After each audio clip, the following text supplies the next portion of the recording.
everybody, happy Sunday. I hope that wherever you are and whatever you are doing, you are having an amazing day. The sun is finally out. I don't know if you've been following me on social media. I know some of you do and some of you don't, but we have had a week from hell weather-wise this week. It started on Monday with about 5-6 inches of snow up here in the mountains, which meant Michael couldn't get to the office. And then we had snow basically on and off all week. It snowed yesterday. And now today it's nice and warm and I'm out here in a t-shirt.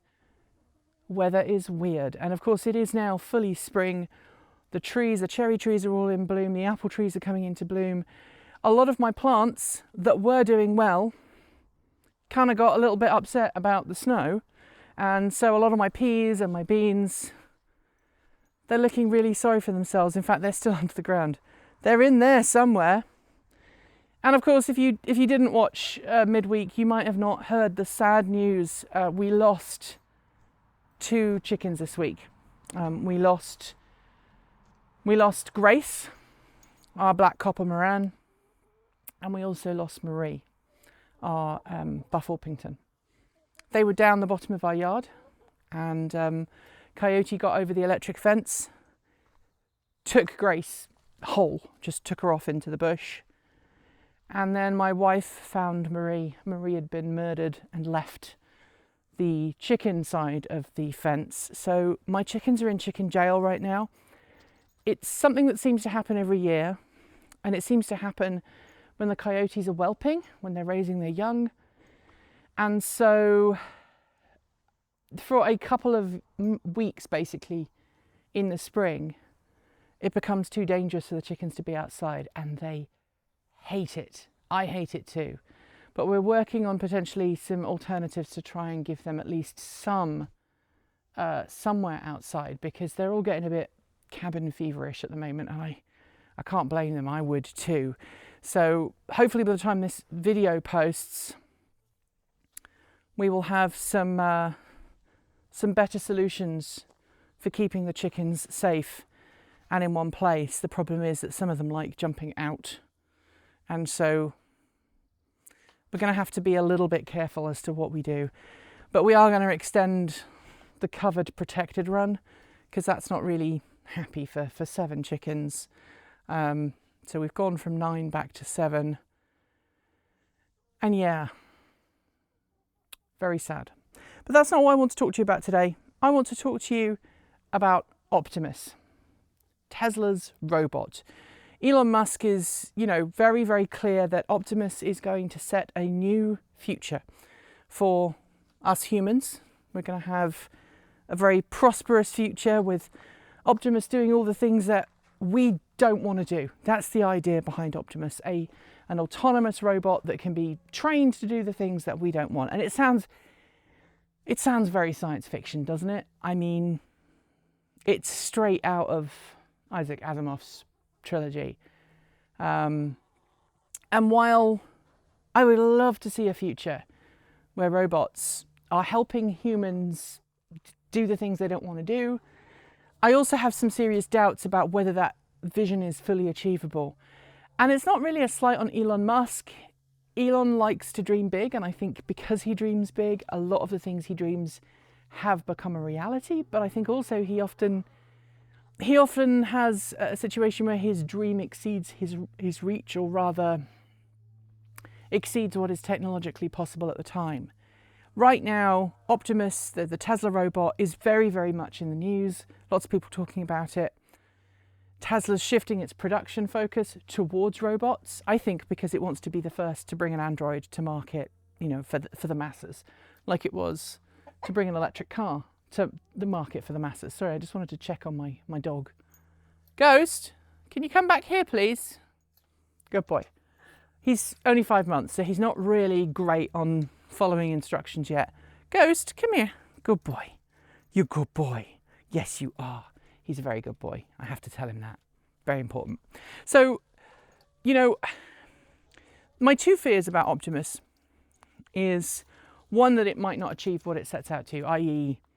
it won't achieve what is promised of it, at least initially, and it will take longer.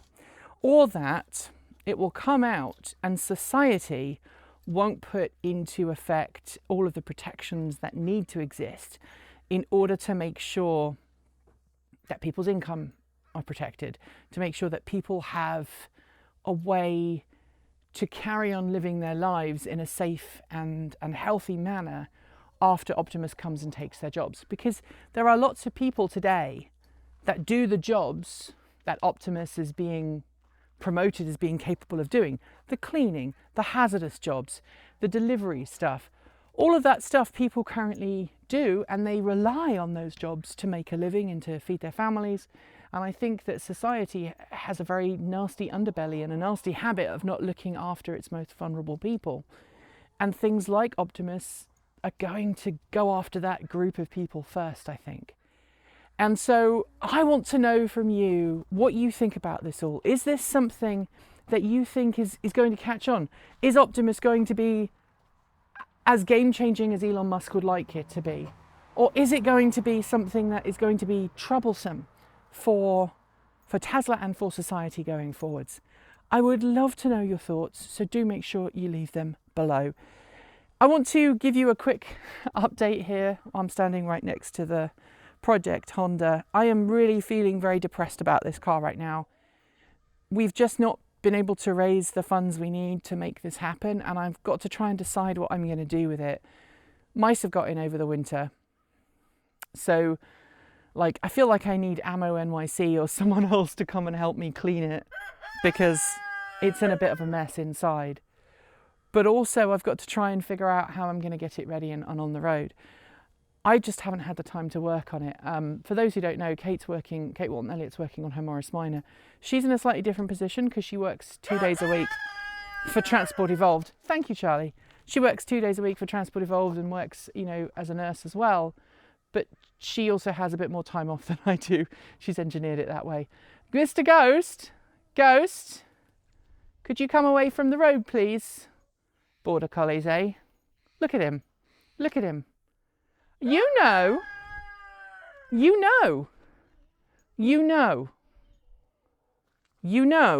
that you're supposed to stay with me. Please sit. Yes. Silly boy. We've also, by the way, got a massive amount of soil that's arrived for the garden. That arrived the other day on a big truck, and we're going to put a greenhouse in. We're also going to do a raised bed, so that'll be fun. But anyway, yeah, I don't know what to do with the Honda. I don't know whether I should try and find somebody else to help me with it, whether I should cut back on the content to focus on making this car. Let me know your thoughts in the comments below. And as I say, spare a thought for the poor chickens who are stuck in chicken jail. So that is in fact it for today. If you did like the video, be sure to give it a thumbs up, and don't forget to leave your thoughts below or in our free to join Discord chat room. It's really fun in there, I promise. Don't forget too that if you want to thank us for what we've done, you can leave a super thanks sticker below, and we read every single one. Don't forget that we produce videos every single day on this network for you all to enjoy. Most of the videos are on our main channel, but we do our behind the scenes things like Kate working on Rebecca, her Morris Minor, on this channel, and we have some other fun stuff planned as well. And of course, 10 every Sunday, which you have probably just missed. And if you have missed it, go back and watch it on the main channel. Thanks on behalf of the entire TE crew.